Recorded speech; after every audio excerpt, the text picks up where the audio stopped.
Bonsoir à tous. Je suis Diane Purper-Wakil. Je suis responsable de l'équipe de médecine psychologique de l'enfant et de l'adolescent au CHU de Montpellier.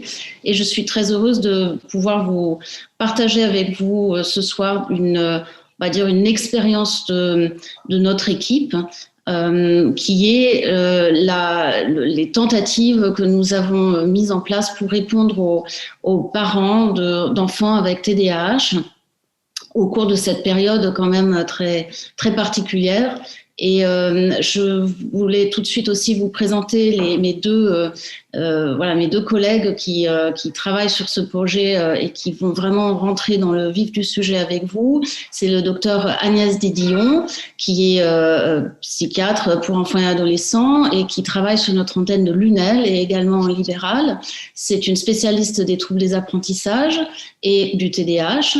Et ensuite, sa collègue Virginie Maurice, également de notre équipe de l'UNEL, qui est une psychologue du développement, également très active dans tout ce qui est thérapie, notamment de guidance parentale, puisqu'elle en fait depuis plusieurs années et elle a plusieurs groupes, tout comme Agnès Dédillon. Et là, elles ont fait un duo particulièrement, je trouve, riche et intéressant et qu'on voulait donc absolument vous faire partager, puisque je pense que tout le monde est un peu à la recherche de solutions pour rester proche des familles, justement, dans ces moments très, très compliqués. Déjà, pour pouvoir donner des éléments d'explication autour du TDAH et des comportements problèmes qui peuvent apparaître chez ces enfants qui sont confrontés à des difficultés dans leur vie scolaire, dans leur vie sociale, et donc des parents qui sont à la recherche de réponses. Écoutez, il ne faut pas les abandonner parce qu'on est confiné ou parce qu'on est en période de pandémie. Donc, je vais partager maintenant quelques aspects vraiment introductifs sur le contexte de ce que je suis en train de vous dire là.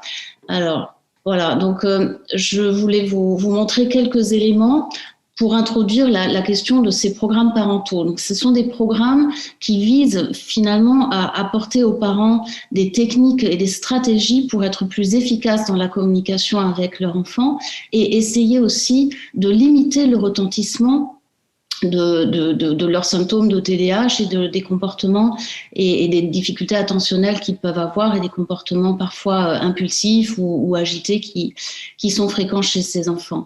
Donc l'idée vraiment c'est de modifier la réponse parentale pour changer le comportement de l'enfant, mais pas que ça, c'est aussi essayer d'améliorer la qualité des relations parents-enfants, aider les parents à transmettre des messages clairs et aussi gérer tous les aspects émotionnels, c'est-à-dire améliorer la qualité de la communication familiale. Pour cela, on va s'appuyer sur quelque chose de très central dans ces programmes, qui est la notion de renforcement positif des comportements souhaitables et surtout, très important, le non-renforcement des comportements indésirables. Alors, on va vous parler d'exemples, on va vous montrer ce que c'est, et puis surtout aussi renforcer les parents dans leur progrès. Et là, il y a un ingrédient très très important qui est le fait que ce sont des thérapies qui sont faites en groupe, parce que en fait, les parents se renforcent mutuellement et se soutiennent mutuellement. C'est une dynamique qu'on a eu assez peur de perdre par le distanciel et en fait qu'on a pu quand même, je pense, tenter de préserver sous une certaine forme quand même. Alors, on nous dit souvent, est-ce que ce sont des groupes de parole? Alors, ce ne sont pas des groupes de parole, ce sont des programmes vraiment, hein, donc ce sont des programmes qui sont manualisés, c'est-à-dire qui sont reproductibles et ils sont basés sur différents ingrédients, la thérapie cognitivo-comportementale d'une part, mais aussi la théorie de l'apprentissage social de Bandura et la théorie de l'attachement. Ce sont des séances qui sont structurées en nombre et en contenu. On peut aussi avoir des formats qu'on a essayé aussi de développer dans le service, qui sont des formats de stage intensif pour faciliter finalement la diffusion de ces programmes et pour toucher le maximum de familles possibles, notamment pour que tout le monde ait au moins une fois entendu les bases de ces programmes. Après, on peut les intensifier et par exemple dérouler un programme beaucoup plus classique avec les séances répétées. Alors, l'objectif, c'est la transmission de techniques, la modification des interactions pour diminuer les comportements indésirables et augmenter les comportements désirables comme les comportements prosociaux. Et tout ça avec du renforcement de progrès dans la dynamique de groupe. Et puis parfois, on met aussi des sessions de renforcement plutôt un peu plus à distance une fois que le programme a été fait complètement une fois. Donc, il y a des manuels, il y a des formations. Les formations, j'ai été déjà questionnée par mail sur les formations, donc je vais vous donner quelques pistes. Et elles concernent les soignants. De plus en plus aussi, il y a des parents experts qui se forment et qui participent en co-animation à ces programmes. C'est quelque chose de très intéressant. Ce sont des programmes dont l'efficacité est évaluée par une méthode expérimentale et une mesure des progrès. Et je vais vous en montrer aussi quelques éléments. Un des ingrédients aussi très central dans ce type de programme, c'est d'apprendre aux parents d'observer les comportements de leur enfant. C'est vraiment la base, parce que pour agir sur un comportement problème, il faut absolument trouver le comportement opposé, contraire au comportement problème. Et dans la vie de tous les jours des familles avec des enfants avec TDAH, ce qui est compliqué, c'est qu'on porte beaucoup d'attention au comportement problème et on porte relativement peu attention au comportement positif et au comportement qu'on souhaite en fait augmenter en fréquence. Et ça, c'est vraiment tout ce qu'on cherche à inverser dans ce type de programme. Donc, on va porter beaucoup plus d'attention sur le comportement positif qui est attendu à la place du comportement indésirable.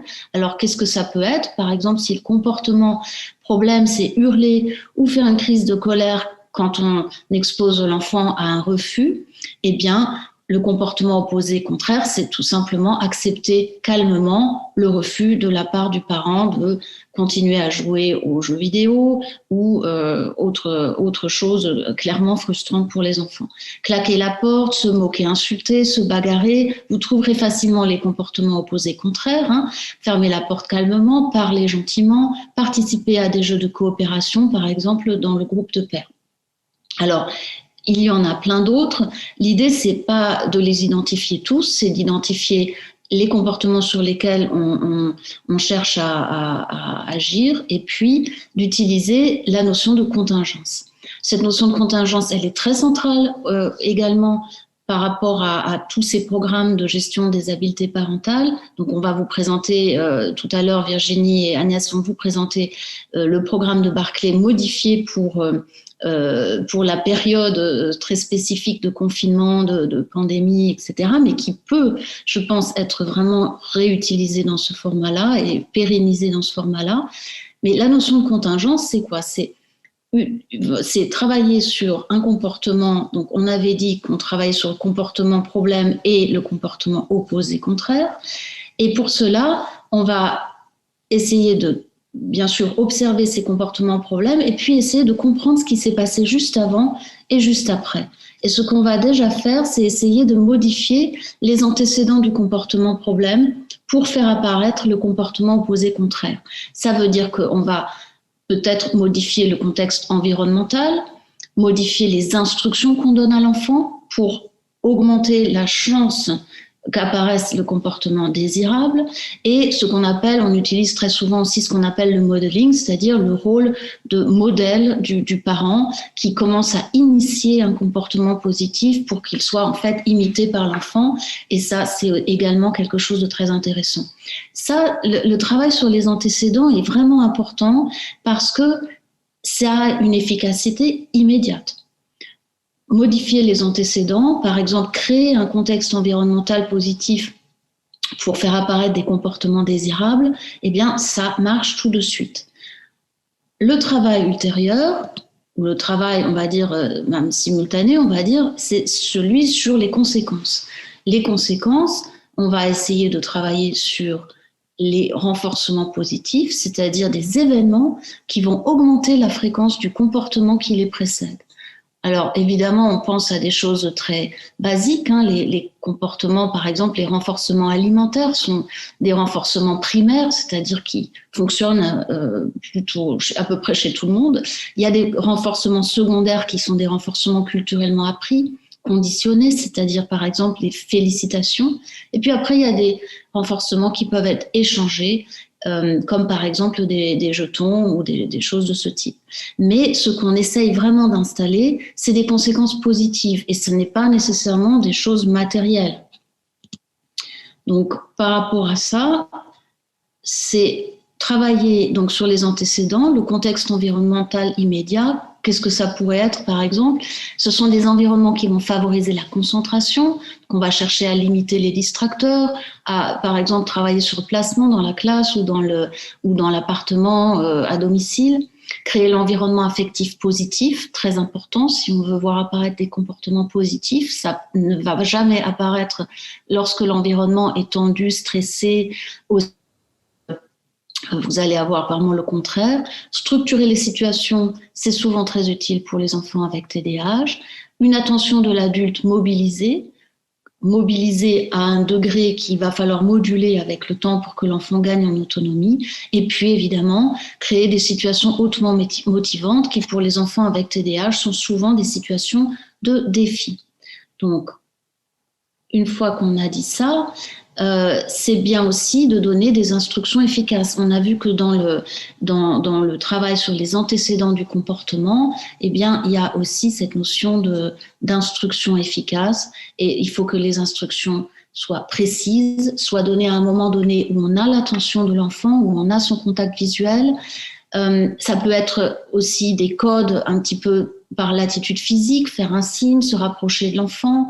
Quand on est sur une série par exemple, de devoirs ou de tâches, c'est bien aussi de fractionner les tâches, utiliser un ton calme, neutre ou positif évidemment, et faire répéter éventuellement pour avoir la compréhension et l'attention de l'enfant, tout en évitant des formulations creuses et interrogatives, négatives, comme combien de fois dois-je te le dire, etc., mais plutôt rester sur des choses très, des instructions fractionnées, simples et positives, avec un renforcement associé au comportement positif. Ce renforcement, pour qu'il soit efficace, il faut qu'il soit spécifique, c'est-à-dire délivré pour l'objectif cible, mais pas vraiment en dehors de l'objectif cible quand on travaille sur des choses très précises, immédiat, surtout au début et chez l'enfant jeune, systématique à chaque fois que le comportement apparaît, et continu, c'est-à-dire maintenu jusqu'à ce que la stabilisation de la compétence se mette vraiment en place. Ensuite, la qualité et le type de renforçateur doit être adapté à l'âge et au goût de l'enfant. Et c'est quelque chose que je conseille vraiment aussi aux parents de travailler ça avec leur enfant, c'est-à-dire d'associer l'enfant vraiment immédiatement à la mise en place d'une part des objectifs et du renforcement, pour que ce soit quelque chose de vraiment hautement motivant. Alors, sur quoi ces programmes vont-ils être actifs? On a des données maintenant très, très importante sur le fait que ça va réduire les comportements d'opposition, les troubles du comportement, et on a même des effets possibles sur les troubles internalisés, c'est-à-dire les symptômes plutôt émotionnels. Ensuite, on a des arguments pour dire qu'on améliore le fonctionnement familial, le sentiment de compétence parentale, parfois même l'état psychologique parental, le stress parental. Et on a des programmes qui ont montré aussi une diminution des pratiques coercitives éducatives. Et ça, ce sont des aspects très importants. Maintenant, ce qu'il faut vraiment avoir en tête aussi, c'est que ça ne va pas diminuer en soi les symptômes de TDAH eux-mêmes. C'est-à-dire que ça ne va pas agir sur un niveau d'impulsivité ou un niveau d'attention, mais ça va donner des stratégies aux parents pour que le retentissement et on va dire l'impact des symptômes de TDAH soit moins important et surtout, ne se complique pas d'opposition ou voire d'autres stratégies comportementales qui sont parfois assez malheureuses, comme l'évitement, par exemple. Alors ça, c'est juste un petit graphique pour vous montrer une méta-analyse autour de ces programmes. Il y en a de différents types. Il y a des programmes qui sont les programmes de Webster-Stratton qui ont été aussi très bien évalués. C'est le programme que vous trouverez sous le nom de Incredible Years, qui est également un programme qu'on utilise actuellement dans le service. Mais il y a bien sûr d'autres programmes, il y a le Triple P, il y a le programme de Barclay, et il y en a encore d'autres. Ce qui est important aussi, c'est que ce n'est pas qu'une évaluation parentale. On a aussi des évaluations par les tiers, comme par exemple les enseignants, qui sont concordantes et qui montrent une réduction aussi des symptômes et des comportements négatifs en dehors de la maison.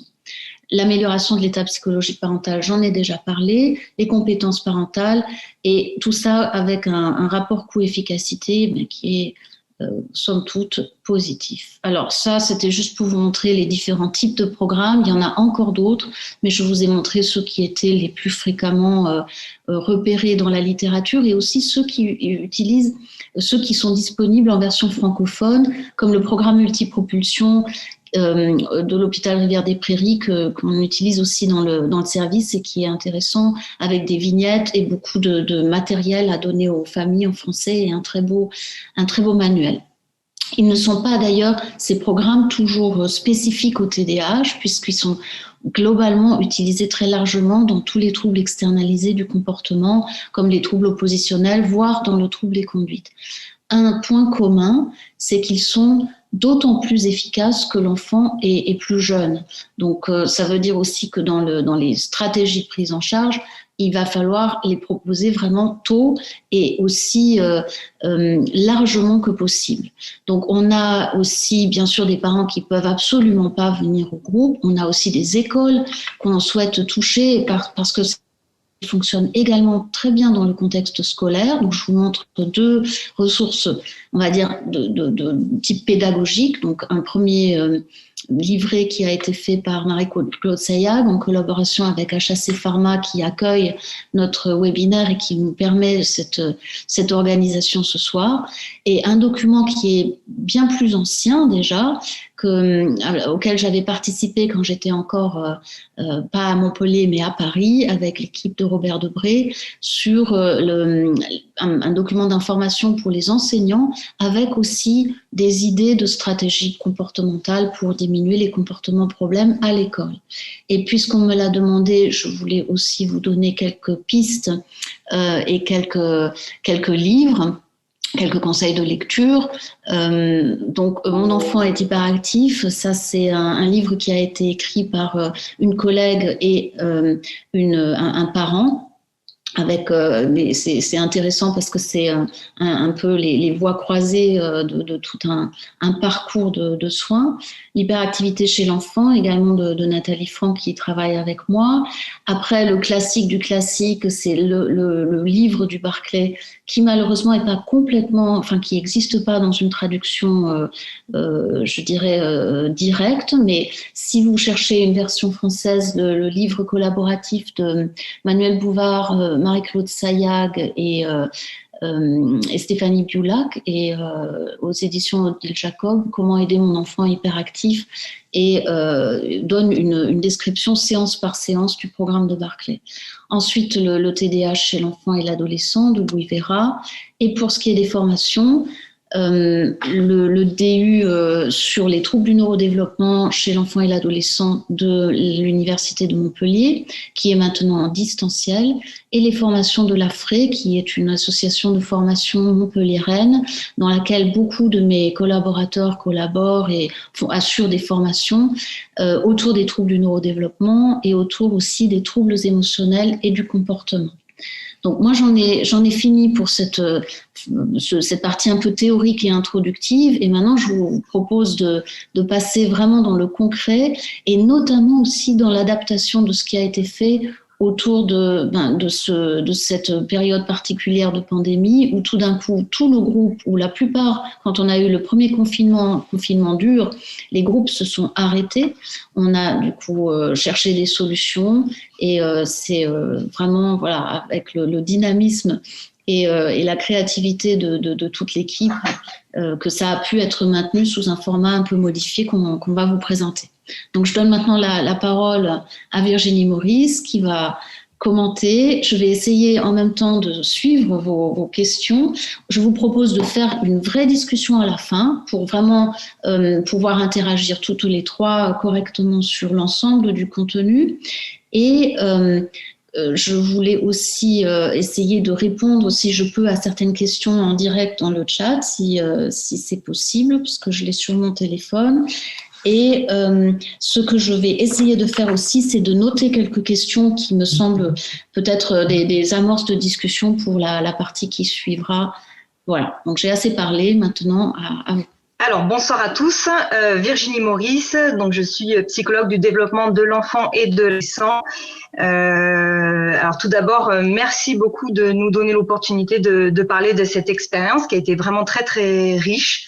Dans un contexte tout à fait exceptionnel et qui effectivement a imposé une certaine créativité et adaptation. Et c'est exactement de ça dont on va parler. C'est l'adaptation d'un programme qui est mondialement connu, qui est le programme de guidance parentale Barclay, que nous avons adapté dès le premier confinement et on le développera plus tard. Bonjour à tous, donc Agnès Didillon, je suis médecin pédopsychiatre.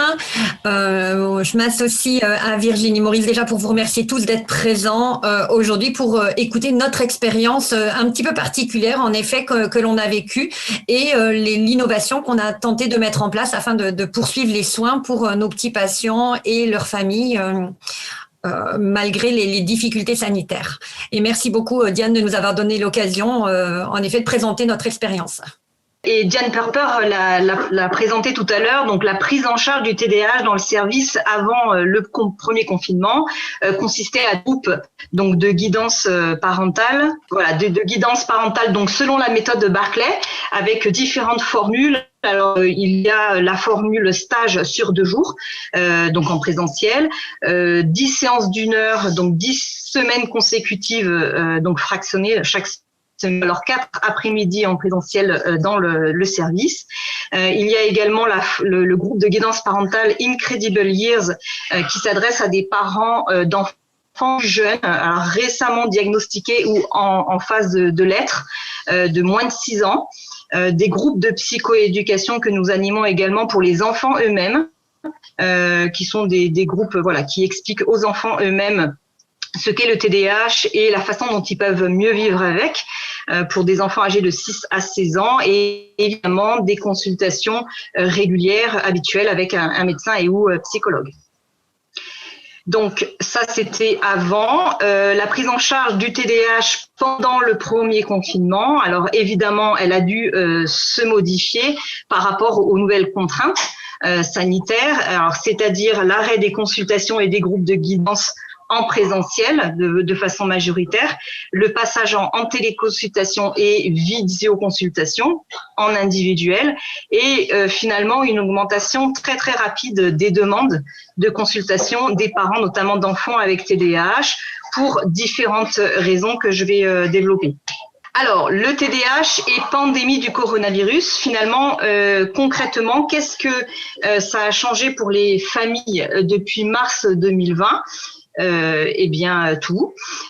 Pour les enfants, alors il y a eu un impact très très lourd sur les routines, avec une désorganisation très importante de la vie quotidienne, du lever jusqu'au coucher.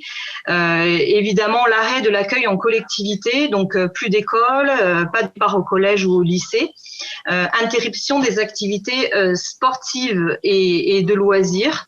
Limitation des temps de sortie et notamment pour les familles qui habitent en appartement avec un impact bien plus lourd évidemment par rapport à celles qui ont eu la chance d'avoir un extérieur.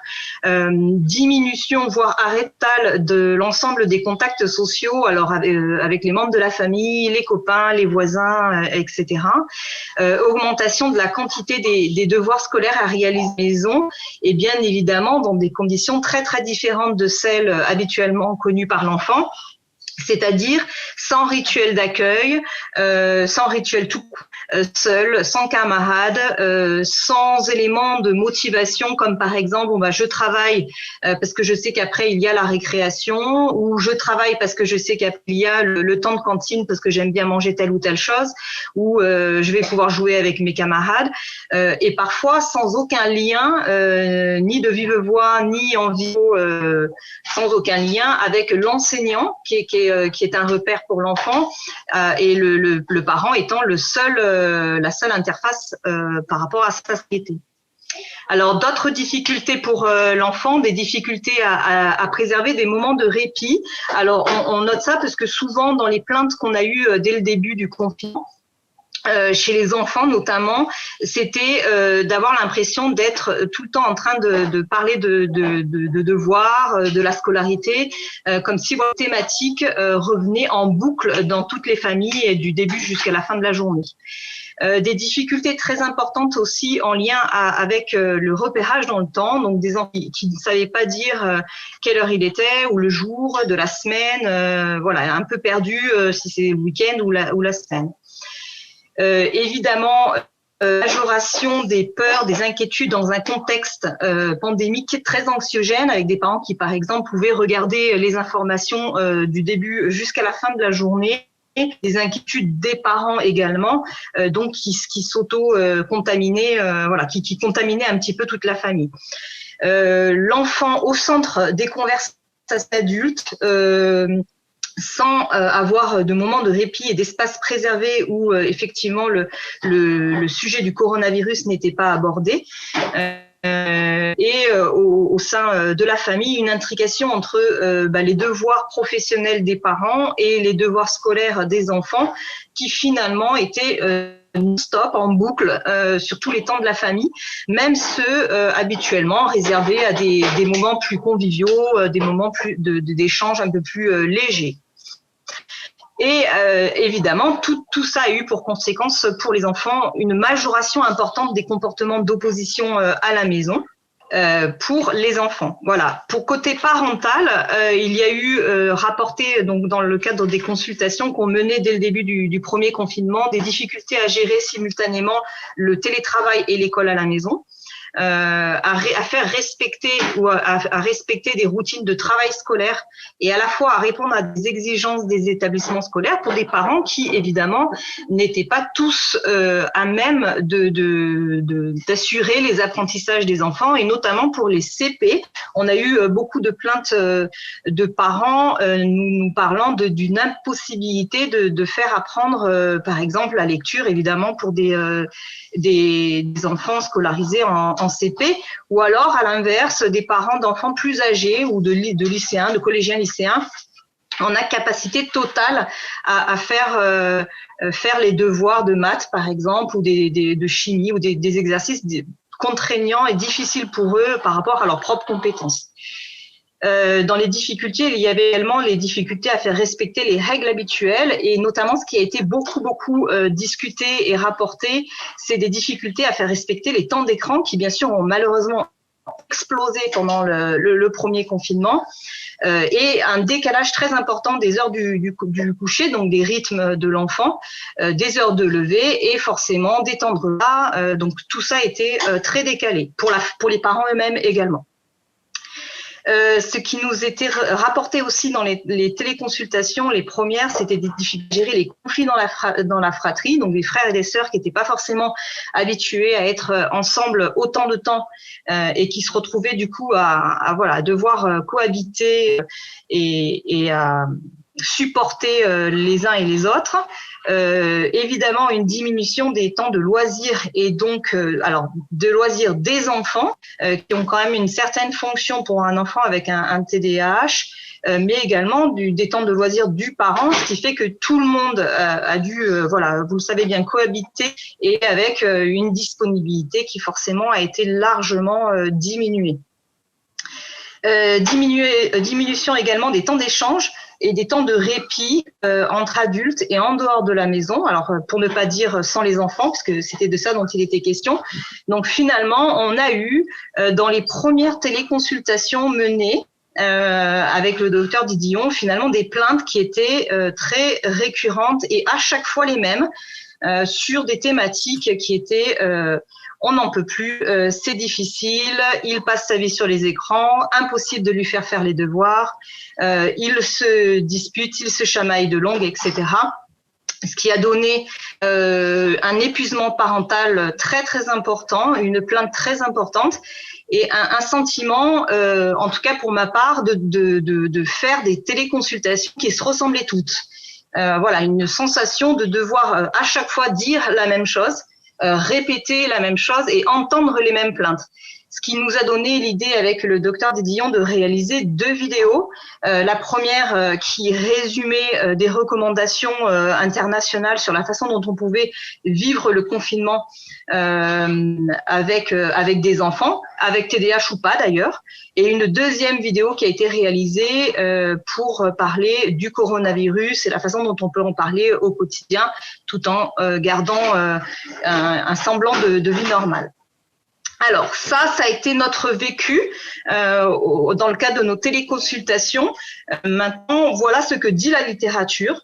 Et notamment les équipes de Zhang et Wang qui ont écrit des articles assez rapidement dès le premier confinement concernant les enfants avec TDAH dans le cadre des confinements. Ce qui a été mis en évidence, c'est l'aggravation de certains symptômes du TDAH et notamment l'agitation et augmentation des comportements problématiques. Donc ça, c'est sans surprise. Sans surprise également, une augmentation de la discipline parentale coercitive. Et c'est vrai que nous, on a eu beaucoup chez les parents l'aveu d'impuissance et d'avoir, par exemple, on a eu des parents qui nous ont dit pour la première fois avoir mis la fessée à leurs enfants ou hurlé sur leurs enfants alors qu'ils ne le faisaient pas à ce point-là avant. Donc vraiment une augmentation de la discipline punitive avec cris et fracas. Également augmentation du stress pour les familles concernant la fermeture des écoles dont on ne savait pas lors du premier confinement quand elles réouvriraient et évidemment les conséquences plutôt économiques, sociales de la pandémie sur la vie des familles. Alors, et notamment, il y a eu un sondage tout à fait intéressant qui a été réalisé dans le service par Éléonore Bobo et différents collaborateurs, rapidement dès le premier confinement également, 538 réponses anonymes qui ont été rendues en ligne. Cette étude, elle a mis en évidence un état psychologique des enfants jugés par les parents plutôt stable ou amélioré, avec une diminution de l'anxiété de l'enfant. Selon les parents, il s'agissait plutôt des bénéfices de l'interruption de la scolarité en présentiel et notamment de toutes les contraintes que ça impose, c'est-à-dire se lever à une certaine heure, se dépêcher de préparer, aller à l'école, rentrer, faire des devoirs, etc. Donc il y a eu un effet plutôt positif de ce point de vue-là. Il y a eu par exemple également côté parental une prise de conscience des difficultés de l'enfant et ça c'est très intéressant parce qu'effectivement nous dans nos premières téléconsultations on a eu des parents qui ont pu revenir alors qu'on les avait pas vus depuis un petit moment, en tout cas faire à nouveau des nouvelles demandes par une simple prise de conscience effectivement des difficultés de son enfant dans le cadre des activités scolaires. Comment évidemment aussi des comportements d'opposition et d'évitement des tâches scolaires. Je reprends, si tu veux, Virginie, la parole. Donc, en fait, c'est très rapidement imposé à nous la nécessité de trouver une alternative aux prises en charge que l'on avait jusqu'alors, à savoir, Virginie vous l'a expliqué, des groupes en présentiel, sous forme de stage ou fractionnés.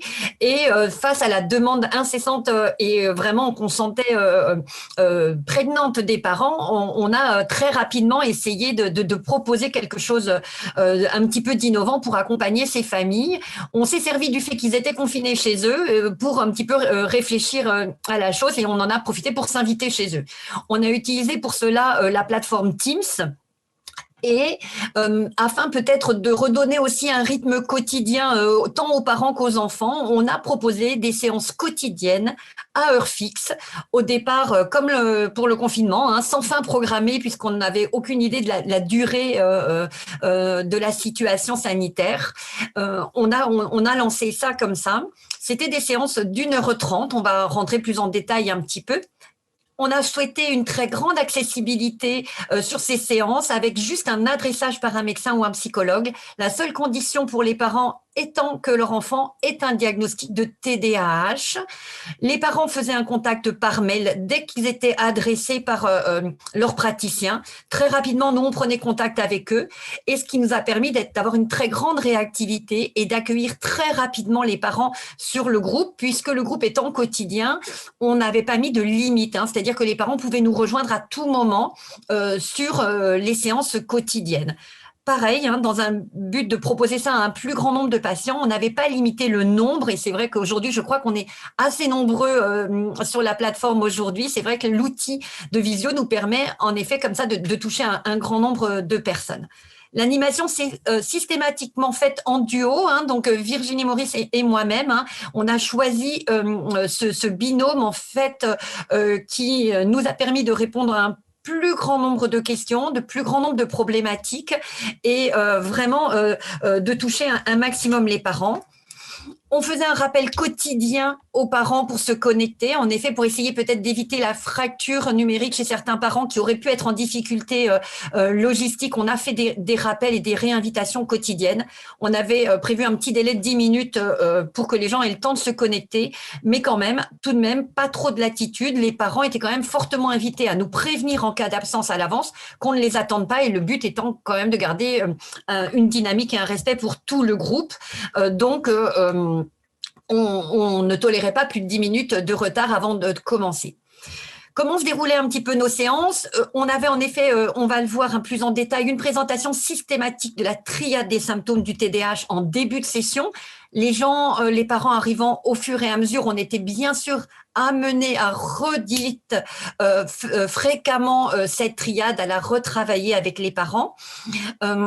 Après, les thématiques abordées n'étaient pas systématiquement prévues à l'avance. Le but étant de proposer vraiment quelque chose un petit peu à la carte, selon les demandes ou les situations amenées directement par les parents. Donc, en effet, ça pouvait nous amener à avoir des problématiques prises plus importantes à un moment, retravaillées, et d'autres, on va dire, reportées à des séances ultérieures. Le côté en ligne quotidien permettait une mise en œuvre très rapide des techniques et des stratégies présentées, une très grande réactivité, un vrai soutien pour les parents à la mise en place de ces stratégies par une reprise dès le lendemain, dès la visio suivante.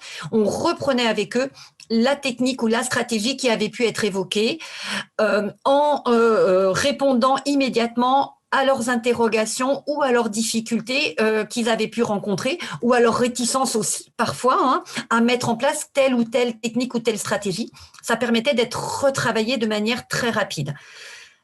Une très grande souplesse, donc on l'a vu dans les thèmes abordés, qui parfois se sont un petit peu éloignés, on va dire, du programme de guidance parentale Barclay, comme il est écrit initialement.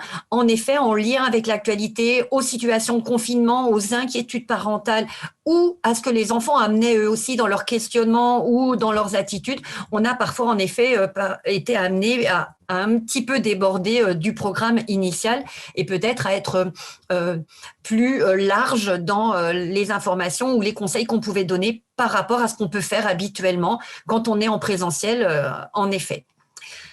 Vraiment, on était dans une réactivité très importante. Je pense que Virginie me contredira pas. On était vraiment dans de la réponse presque au tac, parfois à des parents qui étaient face à une situation problème, et on était dans cette possibilité de répondre de manière très rapide.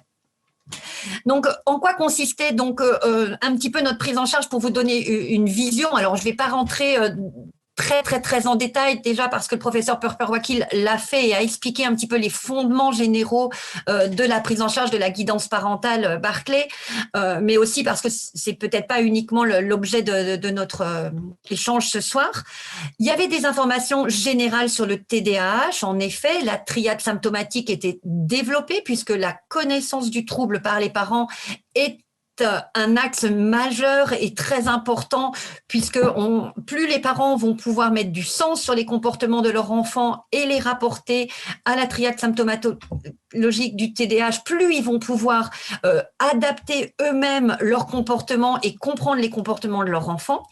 Donc, en effet, les critères d'inattention, d'hyperactivité, d'impulsivité dans les comportements de l'enfant en fonction des situations qui nous étaient amenées, mais aussi en fonction de valeurs théoriques, de choses connues, étaient travaillés afin que les parents aient une bonne connaissance du trouble. Des notions aussi générales sur les étiologies, sur les facteurs favorisants étaient amenées. Les difficultés associées étaient évoquées, bien sûr. Alors là, pareil, en fonction des groupes qu'on a eus ou des parents, différentes difficultés associées ont été développées, que ce soit les troubles des apprentissages, qui sont revenus très souvent, puisqu'on l'a vu, le problème de l'école était quand même un problème très, très important à ce moment-là, et est une problématique importante pour les parents qui n'étaient pas toujours confrontés et qui découvraient un peu ces difficultés-là. Donc, une grande partie des troubles des apprentissages ont été développés, mais aussi les troubles anxieux, comme l'a précisé Virginie. La réponse anxieuse des enfants à cette situation sanitaire était importante, d'autant plus que la comorbidité des troubles anxieux existe sur le TDAH et que parfois c'était ce qui était sur le devant de la scène pour les enfants. On a été bien sûr amené à parler beaucoup des relations avec l'école et des aménagements scolaires, et on a des parents qui, pour la première fois, se sont retrouvés en situation de mettre en place ces aménagements scolaires à domicile, et donc se sont appuyés sur nous aussi pour pouvoir comprendre comment leur enfant était apprenant, comment il pouvait maintenir son attention, comment il pouvait se mettre au travail facilement, combien de temps il avait pour d'attention soutenue, voilà, tout ça a pu être travaillé aussi, et parfois ça a permis aussi, je pense, ou alors du moins je veux y croire, parfois aussi de finalement permettre une meilleure compréhension des difficultés que l'enfant pouvait avoir au sein de l'école. Et je pense que les conséquences ultérieures ont aussi été intéressantes sur le regard que les parents ont pu porter sur le comportement de leur enfant au sein de la scolarité, puisqu'ils l'avaient expérimenté. Les relations dans la fratrie, l'entourage, bien sûr, dans ces circonstances de confinement, ont été extrêmement développées, que ce soit en termes de tolérance des comportements externalisés, d'agitation ou d'impulsivité, de compréhension de ces comportements, mais aussi de valorisation des comportements positifs de l'enfant. Et comme il l'est prévu dans le programme de Barclay, la prise en charge médicamenteuse, puisqu'elle concernait certains enfants, a été développée, réexpliquée et remis en perspective, mais aussi les prises en charge non médicamenteuses, parce que au-delà des activités de loisirs ou les activités scolaires qui s'étaient arrêtées, pour certains enfants, les activités aussi de rééducation, l'aide qui pouvait leur être apportée sur le plan psychomoteur, orthophoniste, psychologue, parfois c'était interrompu dans le confinement, et les parents étaient en réelle difficulté et prenaient toute conscience de toute la valeur et de l'aide qui était apportée habituellement par ces rééducations. Tout ça nous a permis de constituer une boîte à outils, et notre but était, au-delà d'apporter des connaissances aux parents sur le trouble de leur enfant et sur la compréhension des comportements, c'était aussi d'être équipés de stratégies et de techniques pour pouvoir restaurer des relations plus positives avec leurs enfants. Et en effet, le renforcement positif était un axe de travail important, ou comment valoriser son enfant. C'est quelque chose qui faisait l'objet vraiment de plusieurs séances de travail avec les parents, avec vraiment une part de modeling où on apprenait aux parents à avoir des renforcements positifs entre eux adultes pour pouvoir montrer à leur enfant aussi comment on pouvait avoir un retour positif. Sur les comportements, comment ignorer les comportements dérangeants et valoriser son enfant, parce qu'en effet, on s'est retrouvé devant des parents qui, c'est ce qu'on a souvent quand même chez les parents d'enfants qui ont un TDAH, mais là, ça s'était majoré par le fait qu'il y avait une cohabitation étroite, des enfants qui étaient vraiment, des parents qui étaient vraiment, excusez-moi du lapsus, en grande difficulté pour trouver des points positifs dans le comportement de leur enfant. La problématique de restaurer des relations privilégiées, Virginie l'a évoqué en effet, dans ces conditions où les parents étaient peu disponibles eux-mêmes en temps, mais peu disponibles aussi parce que vraiment tout le temps sollicités par leur enfant, il était très difficile de restaurer des relations privilégiées et c'est ce qui est travaillé dans la mise en place de ce qu'on appelle le moment spécial, qui est ce petit moment quotidien, régulier, repérable et repéré par l'enfant comme étant un moment d'échange apaisé et avec son parent pour vraiment restaurer une harmonie dans les relations. Comme l'a évoqué le professeur Purper Wakil, donner des ordres efficaces, parce que les difficultés de compliance de l'enfant sont une plainte récurrente dans le TDAH. Et là, la vie se transformait en d'ordre permanent, va à la douche, calme-toi, ne fais pas de bruit pendant que je fais ma visio, je travaille, ne me dérange pas. Il y avait des consignes permanentes avec finalement des enfants qui avaient beaucoup de mal à se plier à ces consignes-là. Donc, donner des ordres efficaces par les techniques qui ont été évoquées tout à l'heure, une seule consigne à la fois, précise, d'un ton neutre, bienveillant, ont été expliquées et détaillées en détail, vraiment très précisément avec les parents. Le contrat de points, pour valoriser les comportements positifs de l'enfant et restaurer ce renforcement positif, mais aussi pour amener un certain motivation au changement sur des comportements qui pouvaient être dérangeants. Réinstaurer des règles claires, des routines, établir des plannings, établir des listes de tâches, des petites fiches missions. Des exemples étaient donnés aux parents, les outils ont pu être travaillés en direct avec eux. Des parents se sont très volontiers prêtés au jeu, vous le verrez sur la diapo suivante, je vous montrerai des exemples de ce qui a pu être fait.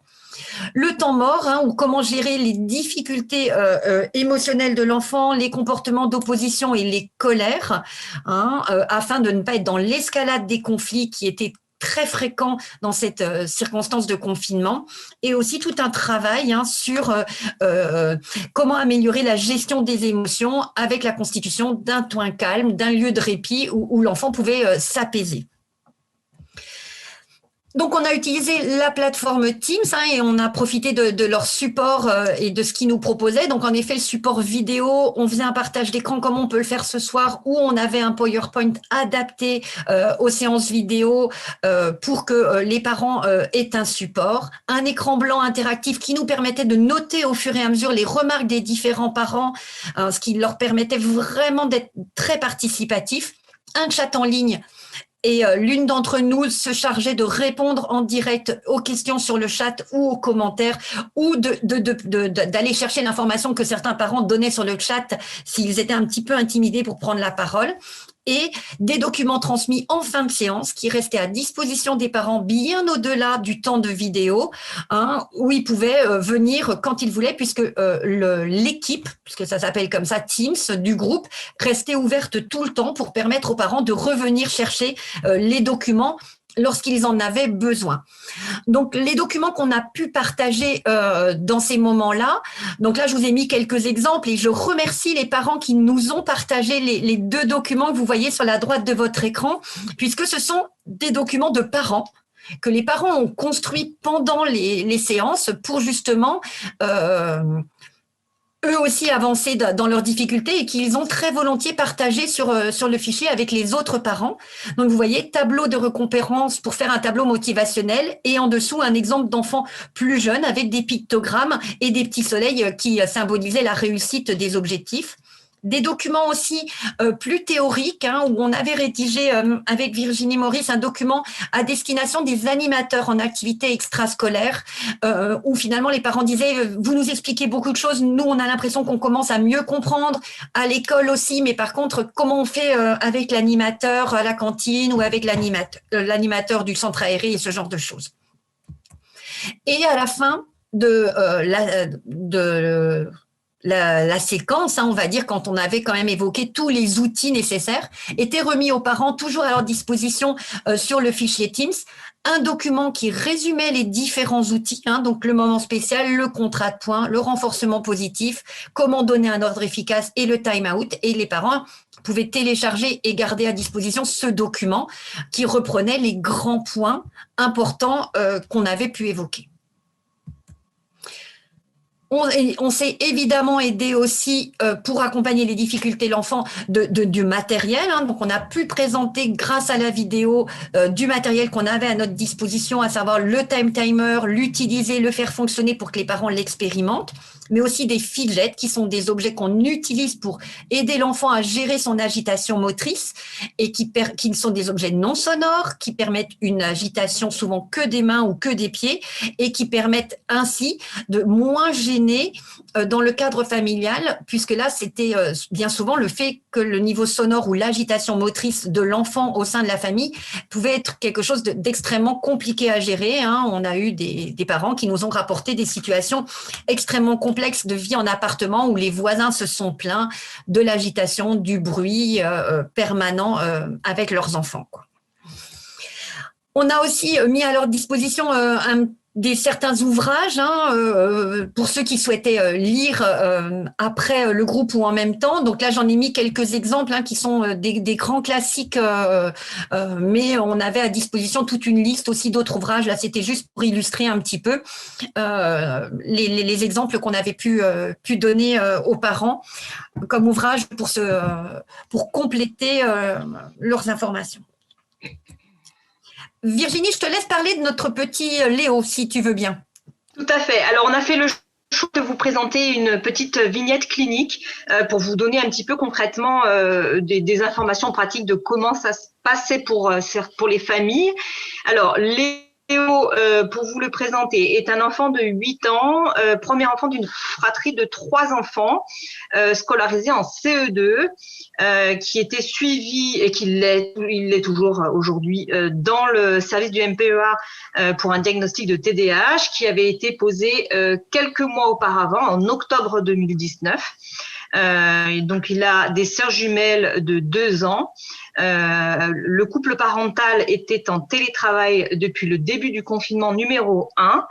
Ce qui nous avait été rapporté dès le début par ses parents qui ont été adressés dès la première session de notre toute première session de visioconférence, c'était une majoration des comportements problématiques de Léo à la maison depuis le début, avec une augmentation des insultes, des colères, des coups portés aux petites sœurs et à la maman, et une agitation motrice aussi très très importante.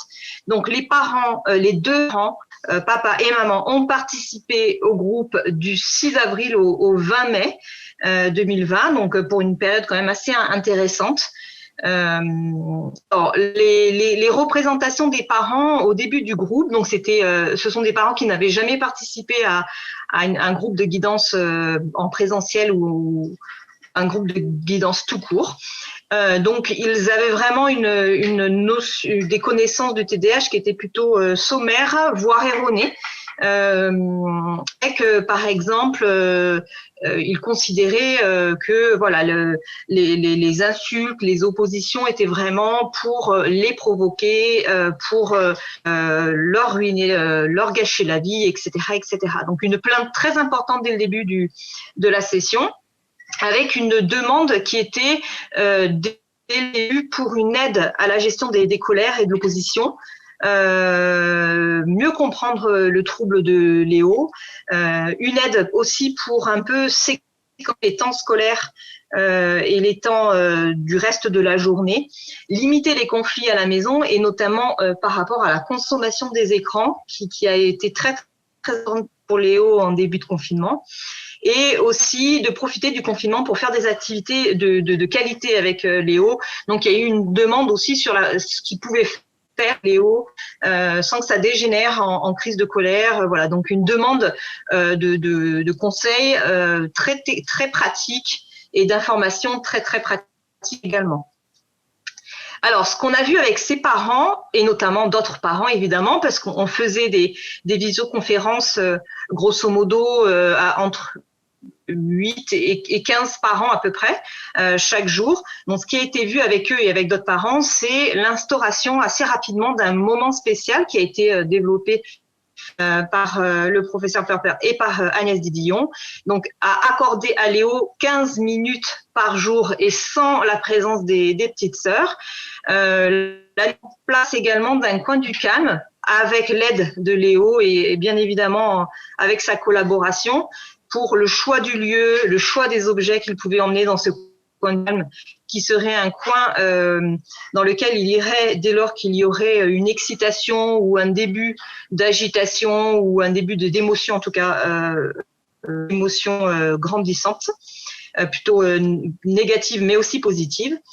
Une augmentation de la valorisation des comportements positifs de Léo. Alors, ce qui est intéressant dans la formule quotidienne, c'est que chaque jour, on demandait aux parents de Léo et aussi à tous les autres de nous rapporter des éléments de valorisation très concrètes, ce qui a été possible là, alors que quand on fait des groupes de parents une fois par semaine, c'est moins possible, les parents se souviennent plus, ils n'arrivent pas forcément à nous donner des exemples. Et là, on arrivait, entre guillemets, à les coincer assez facilement puisque on prenait vraiment l'heure d'avant la visioconférence et on demandait, dans l'heure avant la visioconférence, est-ce que Léo, vous avez observé chez Léo un comportement positif? Donc là, voilà, on a pu mettre en évidence avec ses parents, avec beaucoup de bienveillance, bien sûr, le fait qu'ils ne le valorisaient pas, voire très peu, puisque vraiment on a pu montrer que vraiment dans la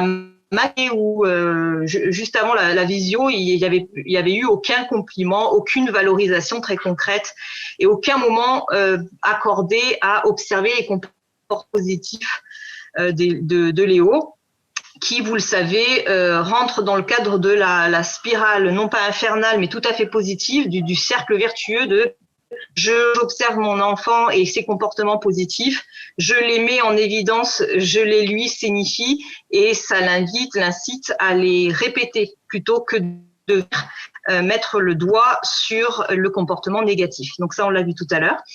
Il y a eu aussi tout un travail de fait sur l'affichage de planning visuel avec des temps de devoir, des temps de jeu, les temps de repas et les temps d'écran. Et notamment l'utilisation d'un time timer pour les temps d'écran qui a été commandé sur Internet par les parents de Léo et reçu 2 jours après et qui a révolutionné complètement l'ambiance familiale. Ça a été très très intéressant pour les autres familles puisque du coup il y a eu une espèce de phénomène d'influence positive parce qu'après il y a eu une vague de commandes sur Internet de time timer par rapport au retour d'expérience de l'ami de Léo. Donc ça a été très intéressant et on n'avait pas de part sur Amazon malheureusement. Les rituels aussi, voilà, donc mis en place pour organiser une simulation de récréation dans le jardin. Et ça a été très très très structurant pour Léo qui a vécu les temps de pause dans le jardin avec papa ou maman ou avec les petites sœurs comme vraiment des récréations de l'école, ce qui fait que au retour de la récréation, il pouvait se remettre dans une dynamique de travail scolaire. Donc ça a été vraiment aussi révolutionnaire pour la famille. Et des rituels de coucher et de lever qui ont été remasterisés avec des activités choisies de lecture. Voilà. Et d'autres petites astuces puisque Léo avait également des troubles de sommeil et notamment de l'endormissement très très importants. Alors, les bénéfices pour les parents de Léo, ça a été vraiment une meilleure compréhension du trouble et notamment, ils ont pu dire des choses très intéressantes et très concrètes sur le fait de, par exemple, les grossièretés, les insultes de Léo étaient perçues à la fin comme étant vraiment de l'ordre de l'impulsivité verbale plutôt que de la provocation. Ça devient très intéressant quand les parents nous donnent des exemples très concrets de leur meilleure compréhension. L'amélioration des relations, alors ça a été évident. La baisse des temps d'écran aussi, grâce au time timer et la structuration du temps de la journée. Des engagements à ne parler de l'école hors temps consacrés au travail scolaire, puisque c'est vrai que cette famille a pu avouer qu'ils étaient en boucle sur l'école, les devoirs, etc. Et on a instauré à un moment donné une heure à laquelle il était plus autorisé de parler de l'école. Donc ça a bien marché aussi. Et des moments de partage de jeux en famille. Alors là, ça a été très intéressant puisque les familles ont pu se donner des astuces. Les familles en appart ont pu donner des astuces pour les autres familles en appart et les familles en maison, pour celles qui avaient aussi un extérieur, donner des exemples de jeux. On a eu des échanges d'idées tout à fait intéressantes, de Koh-Lanta à faire dans le salon, et ça a été très riche.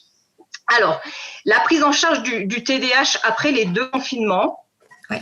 Alors, finalement, elle s'est pas vraiment modifiée puisqu'on a fait le choix de poursuivre cette modalité en ligne pour la simple et bonne raison qu'on n'a pas voulu changer une formule qui était plutôt qui marchait bien. Alors, on a eu un maintien, une augmentation de la demande des parents. Puisque la formule continuait il n'y avait pas de fin, donc ça continuait. Donc les parents pouvaient venir se greffer au fil du temps, et ça c'était intéressant pour ceux qui avaient manqué le début par exemple. Alors on a complètement arrêté la formule en présentiel pour des raisons logistiques. Aussi en lien aussi avec la reprise des parents de leur travail.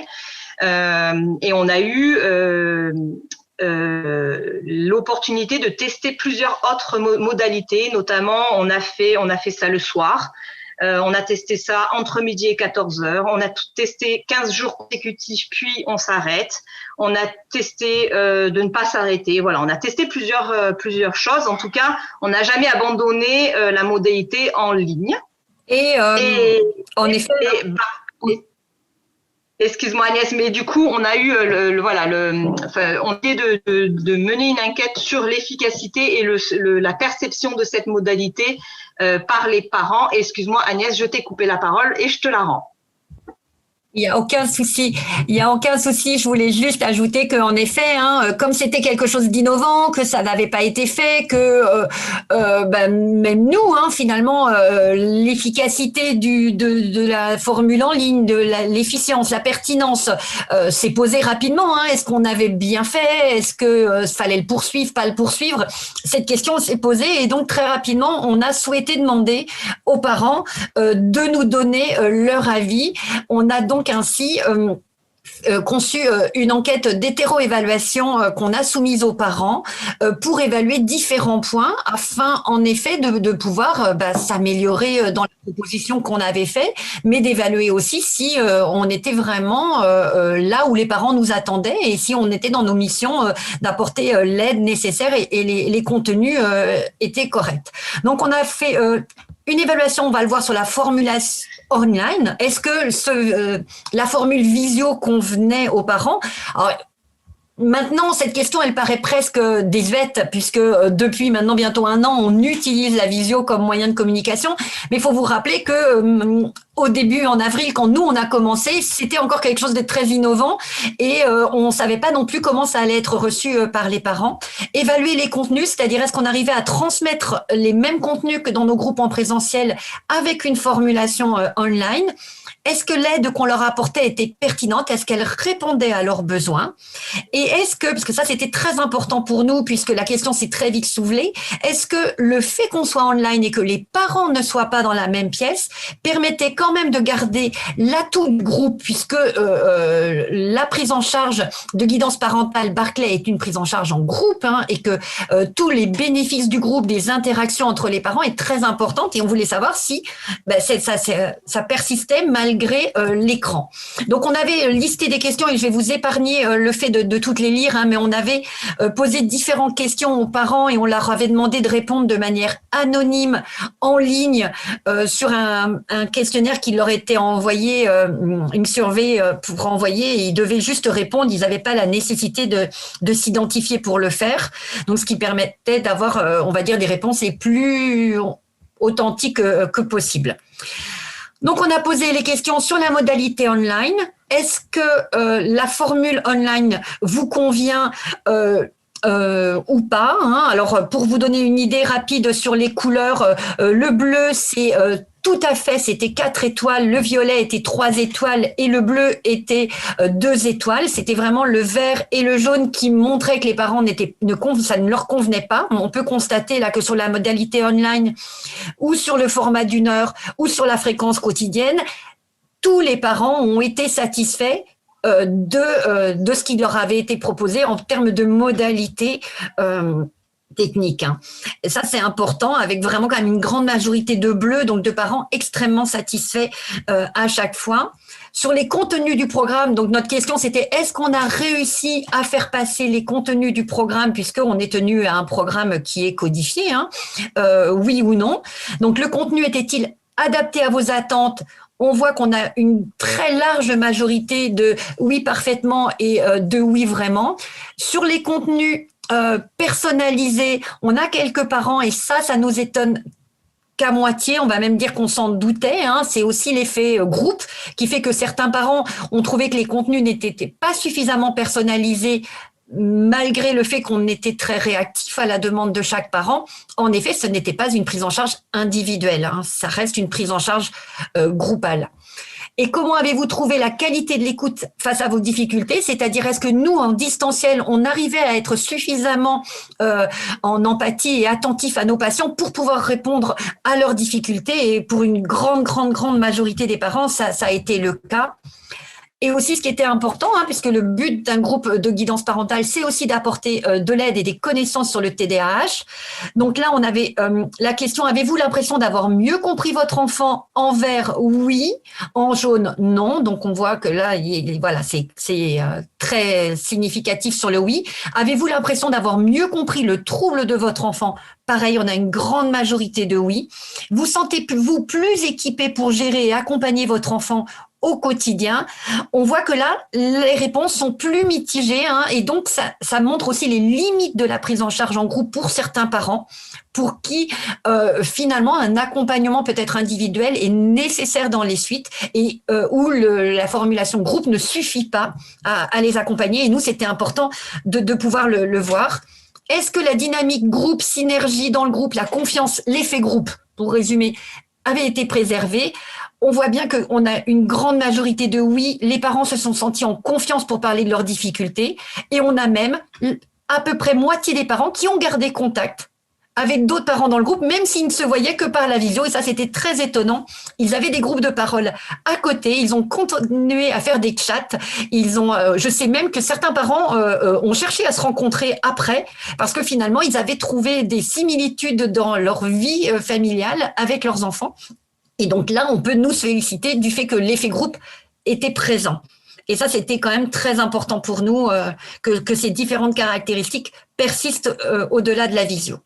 Virginie, je me permets de te redonner la parole si tu le souhaites. Tout à fait. Alors en fait, la question qu'on peut se poser 1 an après la mise en place de cette formule-là, c'est finalement quelle différence entre le présentiel et la formule online. Alors, il y en a quand même. Donc, en présentiel, il peut y avoir, en tout cas, ça c'est vraiment le reflet de notre expérience clinique, hein. Des difficultés pour les parents de se rendre disponibles, des difficultés logistiques, par exemple pour faire garder les enfants, pour se déplacer, pour se garer, et notamment par rapport aux heures du travail, la peur de la stigmatisation du regard des autres. Et du coup un manque d'assiduité pour différentes raisons, ou alors des parents qui viennent au début mais qui viennent pas jusqu'à la fin, des difficultés, ça c'est assez fréquent par contre, à prendre la parole en public. Donc mon expérience de groupe peut-être un peu moins d'interaction, moins de partage d'expérience, moins de questions par rapport à mon expérience de visio. Ça, c'est voilà, ça n'engage que moi. Je pense qu'Agnès, tu pourras aussi abonder en ce sens. La mobilisation du parent pendant le groupe, et puis une courbe de l'oubli, c'est-à-dire on se voit 2 fois, 3 fois, 4 fois, et puis pouf, ça fait flop, puisque le parent, se démobilise. Ce qui a été moins le cas pour le présentiel. Le distanciel. le distanciel, pardon, merci. Moins le cas pour le distanciel, avec une meilleure acceptabilité, meilleure accessibilité aux soins, puisqu'il suffit d'avoir un lien Internet, un ordi ou un smartphone pour pouvoir participer, moins contraignant pour les parents dans une certaine mesure, notamment certains horaires, puisque pour d'autres horaires, on avait quand même des parents qui étaient soit face à l'école, soit en présence des enfants. Donc, on a eu des petites situations assez cocasses où on a pu vraiment voir le quotidien des parents en présence des enfants. Plus de participation, ça a été très, très, très significatif. Plus de participation des autres membres de la famille. Moi, personnellement, j'avais rarement eu dans mes groupes présentiels, donc notamment les grands-parents, les beaux-parents. Une expression plus libre des difficultés. J'ai cette sensation que les parents étaient moins dans la crainte d'être jugés derrière leur écran. On a eu beaucoup de parents qui ont pleuré, par exemple, et ça, on l'a moins dans la formule présentielle. Des stratégies parentales qui ont pu être répétées quotidiennement, discutées en profondeur avec des parents et avec nous.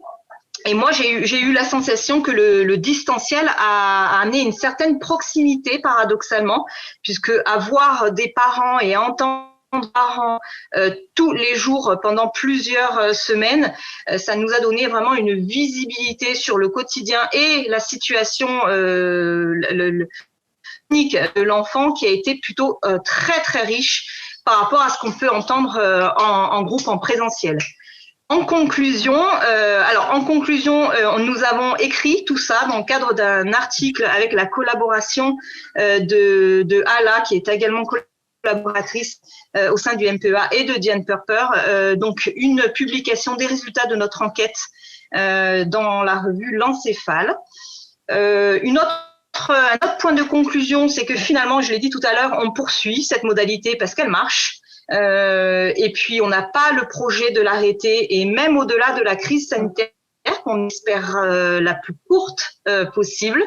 Et puis, on pense et on ose espérer que cette formule-là est loin d'être incompatible et au contraire complémentaire avec les offres actuelles de notre propre service et les soins habituels pour les parents et les enfants avec un diagnostic de TDAH. Et merci beaucoup pour votre attention. Et je te renvoie la parole, Agnès, si tu veux aussi conclure. Et on vous a mis quelques références bibliographiques. Voilà. Tout à fait. Alors, moi, je vous remercie beaucoup de votre attention parce que ça a été une expérience extrêmement riche qu'on a vécue avec Virginie. On s'est lancé dans ce projet un peu comme ça, en se disant là, il faut vite qu'on réagisse, il faut qu'on trouve une solution pour répondre à cette demande importante des parents et aussi avec une petite arrière-pensée quand même qu'on anticipait. Et malheureusement, les statistiques nous ont montré qu'on avait raison, à savoir que les situations au domicile étaient des situations à risque de mettre à mal les parents et l'enfant, au point que les conséquences sur les comportements de l'enfant puissent être importantes et que certains parents, pas aidés, pas accompagnés, puissent être amenés à avoir des comportements vraiment mal ajustés, voire parfois au-delà de coercitifs. Et c'est un petit peu ce qu'on craignait. Donc, on sentait qu'il y avait quand même une vraie urgence à accompagner et soutenir au plus près ces familles. Et voilà, ça a été vraiment une expérience extrêmement riche que de construire cette offre de soins. Je voulais d'abord vous remercier déjà toutes les deux pour cette présentation. J'ai essayé de répondre au chat un peu au fur et à mesure. Peut-être qu'on a encore un peu de temps. Je ne sais pas s'il y a des participants qui voudraient poser des questions oralement. Alors, professeur Purper, on n'a pas la possibilité d'avoir des participants à l'oral, malheureusement. Ça sera uniquement par le chat. C'est pas du tout possible. Bon, en fait, du coup, je vais peut-être contextualiser un tout petit peu ce que j'ai vu et c'est vrai qu'on me pose la question de bien sûr un peu sur les modalités. Donc, en effet, c'est des interactions à la fois à travers le chat et à l'oral. Il y avait pas mal de questions aussi sur est-ce que c'est quelque chose qui va donner lieu à de l'éducation thérapeutique. Alors oui, c'est en cours, dans une modalité qui va s'adresser pas que au TDAH, mais probablement à l'ensemble des comportements externalisés, parce que ma foi, il y a aussi des familles, et ça c'est l'expérience qu'on a avec les groupes qu'on fait chez les tout petits, enfin chez les parents de petits de moins de 6 ans. C'est le programme Incredible Years qu'on utilise. C'est un programme qui est non diagnostique, c'est-à-dire qu'en fait, là, on ne va pas du tout s'attacher à un diagnostic quelconque, mais on va vraiment cibler de façon dimensionnelle les comportements problématiques avec des stratégies qui sont tout à fait tout à fait similaires. Donc j'en profite pour dire bonjour à certains anciens de l'équipe qui nous rejoignent. Je suis très contente de voir Raphaël et Florence interagir dans le chat, ça me fait très plaisir. On est aussi vraiment convaincus que l'accessibilité est vraiment un point super important, parce qu'avant, quand on faisait que du présentiel, on avait déjà cherché à résoudre le problème en faisant les stages intensifs. Et au fond, on a eu une confirmation de cette stratégie par la publication des recommandations du NICE, c'est-à-dire les recommandations anglo-saxonnes sur le TDAH, qui vraiment met l'accent sur le fait que la psychoéducation et des formats accessibles, brefs, de guidance parentale et de programmes de stratégie d'entraînement parental doivent être proposés à tous les parents dont l'enfant a un diagnostic de TDAH, ou bien sûr un diagnostic de troubles positionnels, voire de troubles des conduites, et que les parents qui, au-delà de ces modalités-là, voire des traitements plus spécifiques, gardent des difficultés importantes, ceux-là, on va aller vraiment leur proposer des groupes de TCC présentiels, beaucoup plus longs, et aussi avec des modalités plus classiques d'entraînement, etc. Il y a un autre aspect qui est très très important et qui me semble vraiment être un point qu'il faut souligner dans cette modalité distancielle et très souple finalement, c'est que d'abord on essaye de lever certains obstacles pour l'accessibilité. Et puis, surtout, on essaye d'amener les parents à faire les choses. Parce que ça, c'est un autre point qui est vraiment très, très intéressant. Quand vous voyez les gens en consultation et vous leur dites la même chose, vous leur donnez les mêmes instructions, vous travaillez sur les mêmes choses, mais jamais ils vont mettre en place quoi que ce soit. Enfin, c'est rarissime que ça arrive. Il y a la dynamique de groupe et le fait de voir les gens souvent et de façon assez intensive. Je trouve qu'il y a une forme de mise en action qui est peut-être plus importante. Et c'est vrai que c'est quelque chose qui, à mon avis, vaut la peine d'être évalué. Alors, on va pas, Virginie et Agnès ont fait leur enquête qui donne déjà des éléments. On va essayer aussi, là, on va monter un programme plus important sur France entière, on va dire plusieurs centres, une dizaine de centres en France sur un autre groupe qui va utiliser un format distanciel et qui s'adresse à des comportements d'irritabilité intrafamiliale et d'explosivité intrafamiliale problématique, donc de façon un peu transdiagnostique d'ailleurs, pas seulement dans le TDAH, mais aussi dans les troubles anxieux, dans les troubles de l'humeur.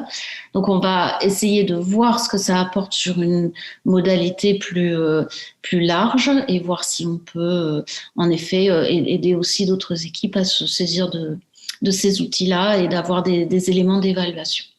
Voilà, donc je pense que je vais peut-être encore avoir je vais essayer de lire en direct. En fait, il faudrait être sur Twitch, comme de façon en encore fait, j'essayais de répondre, Diane. J'essayais de répondre un petit peu. Ouais. Il y a quelqu'un pose la question, en effet, sur la confidentialité de la plateforme Teams. Oui. Alors, oui, donc en effet, peut-être que vous pouvez le dire, les parents étaient anonymisés sur la plateforme. Oui. Tout à fait, et ils étaient sur invitation. Donc c'est vrai que c'était pas un libre accès à tout public, puisque nous on avait leur mail et on les réinvitait personnellement. Chaque parent était réinvité personnellement à chaque jour en fait. Donc.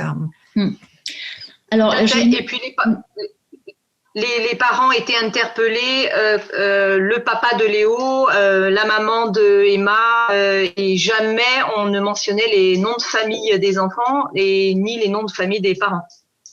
Non. Oui, j'ai aussi évidemment une question sur est-ce qu'on peut adresser des parents dans le groupe en dehors de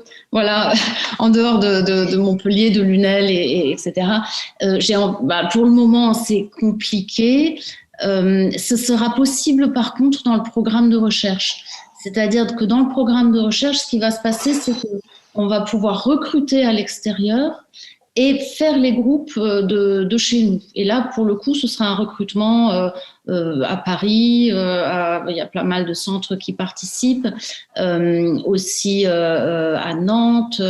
Je pense que je dois avoir Lyon, La Réunion, Versailles, bref, plusieurs villes. Et là, comme il s'agira d'un programme spécifique, alors où on va utiliser, je vais vous en dire quelques mots parce que si ça vous intéresse, vous pouvez me contacter par mail, je vous donnerai des infos sur le programme. Ce sont des enfants avec irritabilité chronique, avec donc quel que soit le diagnostic, TDAH combiné à de l'anxiété, ça c'est souvent ce qui donne des problématiques d'irritabilité très très fort. Aussi des enfants avec éventuellement des troubles de l'humeur un peu chroniques qui peuvent avoir aussi une irritabilité. Et on va comparer le programme Barclay avec un programme de résistance non violente.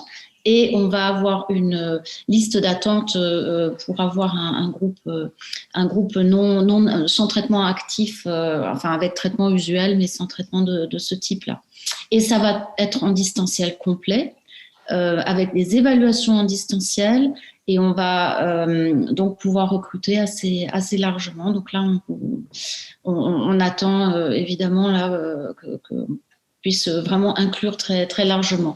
Après, c'est pas faute de motivation et d'envie, mais à un moment donné, je pense que l'équipe est ce qu'elle est et on va pas pouvoir gérer. On a déjà des volumes importants de files actives et je pense qu'il y a un moment donné où on peut pas s'aventurer hors moyens dédiés, on va dire, ce qui est le cas du projet de recherche, mais on peut pas s'aventurer hors moyens dédiés vers plus que ce qu'on essaye de faire. Voilà, donc je ne sais pas s'il y a d'autres choses. La fréquence du recours au traitement médicamenteux dans ce type de prise en charge. Alors, je peux vous donner la fréquence du recours dans notre file active parce que ça, on l'avait il y a quelques années de ça, on avait étudié. Il y a dans notre file active, après les premières évaluations, il y a quand même plus de 50% pour lesquels, en tout cas, le traitement médicamenteux est proposé. Et après, ça dit rien de ce qui se passe après, mais parce qu'on suit évidemment les jeunes. Et pour certains, on est en modalité de surveillance sur les indications de traitement. Voilà. Après, on a une autre étude qui est en cours et qui nous donnera un résultat intéressant, c'est est-ce que les parents qui font les groupes parentaux, est-ce que leurs enfants reçoivent moins des posologies moins importantes? Et ça, c'est une étude qui a fait l'objet d'une première tranche de recrutement et pour laquelle on va continuer parce qu'on n'a pas encore tout à fait atteint les chiffres de participants, mais c'est une question alors, il y a très peu de données là-dessus. Il y a une vague donnée dans l'étude MTA autour de cette histoire de posologie, mais on voulait vraiment vérifier en conditions naturalistiques. Voilà, je pense qu'on... Une petite remarque, parce que c'est vrai que la question ne s'est pas posée, mais je me dis qu'on ne l'a pas vraiment évoquée, puisqu'on a parlé de Léo qui avait 8 ans. Et moi, je voudrais rappeler qu'on a eu vraiment des enfants de tout âge. Donc, on a eu vraiment des primo-diagnostics sur des enfants très jeunes qui avaient juste 6 ans, des petits. Et on a eu des parents d'adolescents, d'enfants de 15 ans. Hein, je pense, tu penses au même que moi, Virginie, j'en suis sûre, où vraiment le bénéfice du groupe a été très important sur la restauration d'une ambiance familiale sereine, sur des temps d'échange. Donc vraiment, ne pas hésiter à proposer ça, quel que soit l'âge ou quel que soit le délai depuis le diagnostic. Hein. Il faut pas se dire, mais ça fait des années qu'ils traînent avec ça, donc ça marchera sera plus. On a vu vraiment des belles évolutions et vraiment des modifications très importantes même chez des grands, quoi. Oui, c'est ça. Mais on colle plus de gommettes, mais en fait, c'est vraiment l'esprit du renforcement positif et du rétablissement de la communication familiale, mais aussi des règles claires et de la communication et de l'explicitation de ces règles-là. Et puis aussi sortir de ce que les ados appellent le harcèlement parental. Hein. C'est vraiment super important. Et les ados, voilà, ils le notent tout à fait quand les parents arrivent à sortir de la litanie des reproches, en fait. Hein. Et ça fait vraiment beaucoup de bien quand on voit ces évolutions positives. Donc, écoutez, nous, on a été très contents de partager cette expérience avec vous. Je pense qu'il est probablement quand même temps pour tous là maintenant de vaquer aux occupations de la soirée. Voilà, n'hésitez pas à nous contacter. On va essayer, si on peut vous aider à créer des groupes, à les faire vivre chez vous, ce sera avec plaisir. On peut, voilà, il y a des formations théoriques maintenant en distanciel qui sont du coup largement accessibles pour le coup via l'AFRE notamment, et pour ceux qui sont très motivés aussi via un DU, mais ça c'est vraiment tout encore une aventure. Mais l'AFRE propose des formations un peu courtes et ciblées, on va dire, hein, notamment sur le Barclay, sur d'autres groupes, d'autres thérapies de ce type. Et moi, je vais du coup vous remercier HAC, remercier aussi toute l'équipe de Com & Co qui nous aide à avoir, j'espère, une diffusion. J'espère que ça a été agréable. Nous, on se voit en Zoom, c'est pas tout à fait la même chose, c'est plus classique. Mais voilà, merci pour nous avoir permis cette diffusion. Je pense que le chat commence à s'énerver, donc il va falloir que je vous quitte. Et, voilà, j'attends le programme pour les chats tyranniques. Merci à tous et bonne soirée. Merci beaucoup à tous. Merci. Au revoir. Bonne soirée à tous. Merci beaucoup.